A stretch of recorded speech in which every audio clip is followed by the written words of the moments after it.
ఏ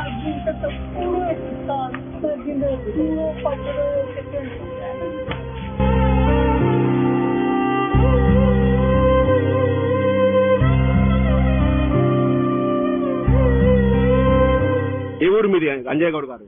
లింగాలండి. లింగాల. ఎన్ని రోజుల నుంచి ఉంటున్నారు ఇక్కడ? ఇయ్యాలే వచ్చిన 11కి వాడు నిన్నటి సంది బొమ్మంటుండు. ఈయన నీకు ఇల్లు లేదు పో అన్నాడు. ఎవరు? చంద్రు మధ్య కొడుకు. రెండు ఆయన ఆడికి పోయి అందరినీ పిలుచుకొని ముగ్గురు కొడుకులు కూకోవాలి, ముగ్గురు 4-5 పెద్ద మనుషులు కూకోవాలి. మాట్లాడుకున్నాకనే నువ్వు ఏమైనా డిసైడ్ అయ్యి కానీ నీకు ఇల్లు లేదు పో అన్నాడు. పెద్ద కొడుకు ఏం చేస్తాడు, చిన్న కొడుకు ఏం చేస్తాడు? పెద్ద కొడుకు టీచర్ జాబు.